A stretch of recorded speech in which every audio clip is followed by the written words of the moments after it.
I've been looking forward to driving this car for ages. It's very much a JJ car. It's a Mercedes-Benz E Class Coupe, which was introduced in 2009. It's a luxury-focused Grand Tourer with rear-wheel drive and enough space for 4 people. It actually was the car that replaced the car that I drive every day, which is the old Mercedes-Benz CLK. Mercedes-Benz, they promised this car to be bigger and bolder and better in every way. That's what I want to find out today is, does this car live up to the expectations that I have for it, which is that it's a continent-crossing Grand Touring coupe that can be had for pretty good money these days.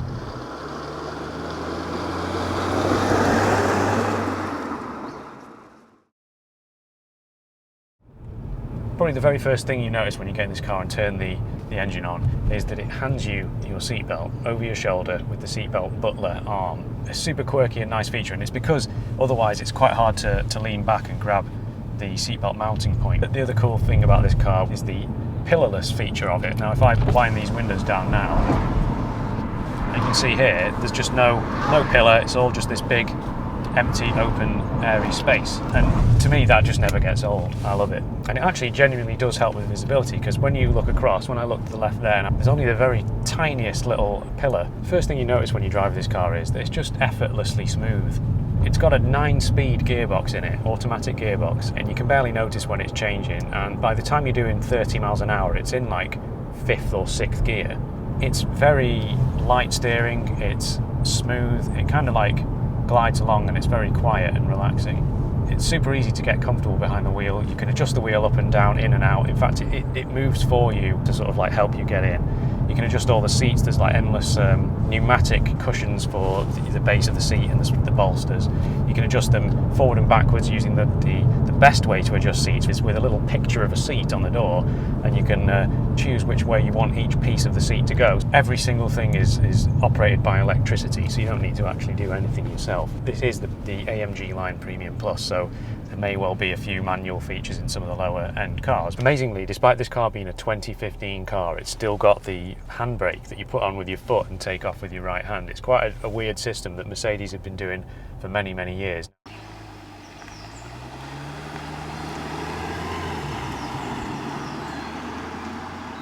Now, while I will argue that a Grand Tourer has to look good, the most important thing is what it's like on the inside, and this car it's really nice in here. There's quite a lot of silver and chrome everywhere on black, but it's not bling in the sort of like horrible way. It is quite classy. I like what they've done with the little clock here, which looks like a sort of luxury watch that you might spend a lot of money on and stick to your wrist. The dials in front of me, the 3 circles, just like my car, they've integrated the screen into the centre of the circle, and it looks great, and it is a proper nice quality colour screen. It's much better than some of these other modern day digital dashboards that basically take up the whole thing and it's just a screen. This is much more sort of subtle and nicely integrated. You've got all of your sort of like climate control buttons down here at the bottom, which means that you don't have to go through the screen and to change any of those things. You can do it all from there, and it's all very easy to do instantly. Your little infotainment screen here in the middle, it comes from a time where they basically got it just right. It's a nice size. It doesn't take up loads of your view. It doesn't stick up out of the top of the dashboard, but it's also at the top of the dashboard, so you don't have to look down really low for it.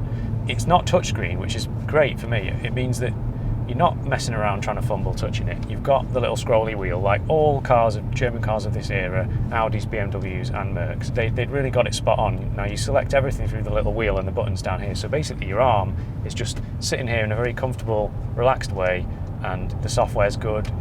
This one's the up-to-date model. I think they changed it in 2013, so any car before 2013 you will get the older system, but it won't be bad by any means, and as standard this car was pretty well equipped. It came with things like heated leather seats, cruise control, climate control, automatic lights, automatic wipers. They're all standard. They definitely were looking at this car as a luxury car right from the off.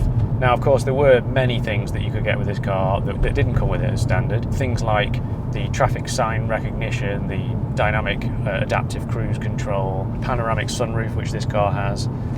Really nice, that thing. It's got a Harman Kardon sound system with probably about 1 million speakers, but it's also got the system that looks for parking spaces for you and then actually helps you park the car, turns the steering wheel for you. You just have to do the pedals. There's a few different little cubby holes up front. There's one at the bottom of the centre console. There's this funny little one here that flaps sideways. It looks like you can probably fit the key in there. The centre console bit here that flaps open. You've got a glove box which is actually surprisingly small for a car this big. and then quite narrow door pockets as well. But the cup holders quite easily fit the fat bottom bottle, at least in the right hand side one. The left hand side one is a little bit smaller. There's a huge boot. Now it can be hard to fit things in through the sort of narrowish opening, but it is a very big boot. It's probably about half the size again as a standard hatchback like a Ford Focus.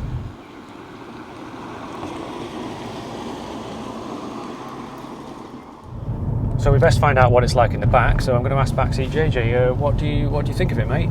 Hi, mate. Yeah, no problem at all. It is my job after all. For headroom, I'm a bit limited. If I sit up straight, my head is kind of bashing into the roof. For someone who's 6 foot tall, it is a little bit cramped, but for this kind of car, it's actually very impressive for space. It is different to, say, the C Class Coupe or the Audi A5. I do have a little bit more room in here.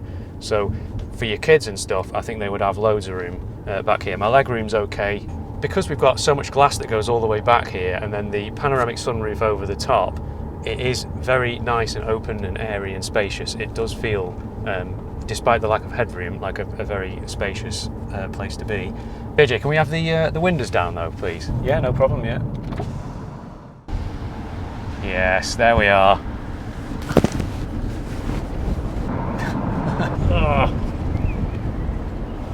Oh well, yeah, cheers for that, mate. Thank you.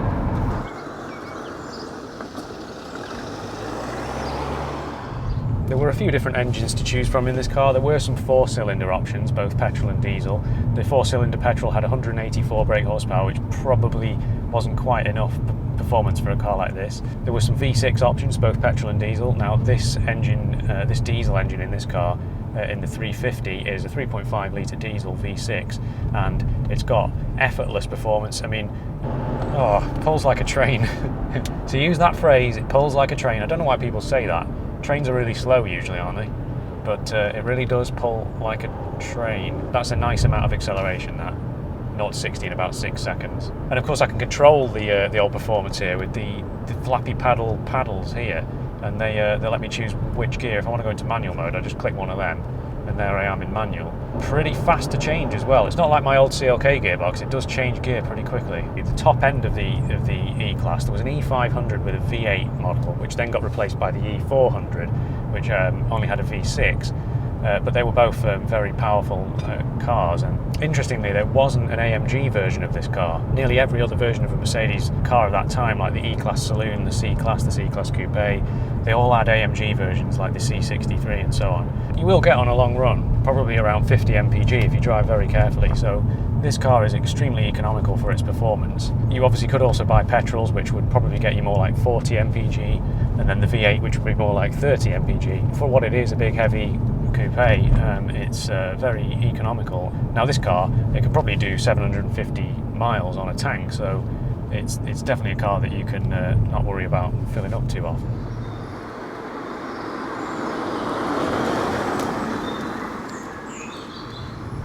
So from 2013, they facelifted this car both inside and out, and the first thing they did was update the exterior quite massively. Actually, the front end is very different and very modern compared to the previous 2009 to 2012 version. They also obviously updated the rear end, and then they refreshed the interior, gave it the new infotainment system. One big change was the gear shift was moved from the centre console to the steering column. I have to say I really like being able to select drive with my fingertips. It feels just slightly more convenient.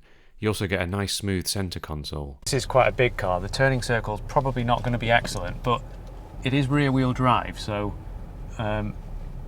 yeah, it's all right. It's kind of like a normal kind of hatchback, which is, you know, it's good for a car of this size.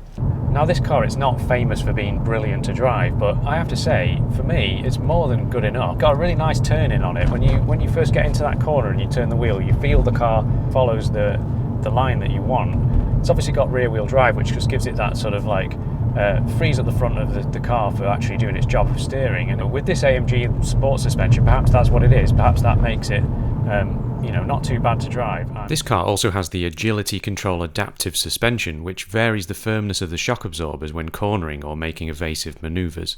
It's obviously quite a heavy car, it's a Grand Tourer, but if it's not like an S-Class or a sort of standard E-Class, it does feel reasonably sporty. Now of course it's not a BMW, so if you really want great handling or whatever, then go for a 5 Series or a 3 Series or something. Because it's a big heavy car as well, once you're on the motorway and you're doing speed, it feels very well planted and stable. It's very quiet. Obviously, there's very little wind or road noise. So it's obviously really, really good on the motorway, and that's exactly what you want this kind of car for.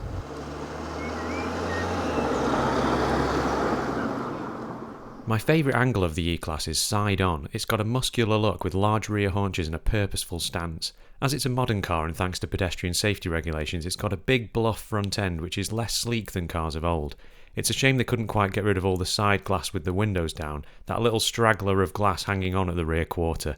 It's still a good looking car though. The good news is, although this is quite a big and complicated car, it's not as big and complicated as it could be for a Mercedes. Basically, because it's based on the C Class platform, and really the only sort of extra things that it's got are the sort of interesting windows and the seatbelt butler. Most other things are just kind of standard Mercedes kind of level equipment. Therefore, you know, the engines and all of the suspension and everything, it's all just shared with the more ordinary Mercedes. So reliability is basically going to be like any Mercedes. It's going to be okay. It's just that when it does go wrong, it might be expensive, and the servicing is going to cost you. Your A and B services for Mercedes, if you go to a main dealer, they are quite expensive. But you know, running costs for these cars, it doesn't have to break the bank. Just make sure that you buy a car that's been looked after and has full service history. And because the oldest version of this car is now 14 years old, they are now very affordable to buy. If you can pick up a fairly high mileage 2009 model for like £5,000 or so. The absolute best possible spec 2015 model, it's only going to go up to about 20 grand. So yes, it's a lot of money, but not for a big luxury Grand Touring coupe like this. They are a bit of a bargain, I would say, especially as they don't have absolutely crazy running costs, not like an S Class or a CL or something. So does this car meet my expectations? And I'm going to say yes, it really does. It's a great Grand Tourer. It's super quiet and smooth and refined, that you can get economical engines, powerful engines. It's actually a really good looking car as well. It's just a car that you could do long distance in and not get tired. It's got enough space to fit everything in, your people, your stuff. A big thank you to John for bringing this car to the channel, for getting in touch and lending me the car. It's massively appreciated. And of course to all you guys for watching. And if you want to see another video on another car, then please do click up there, and I will see you in the next video.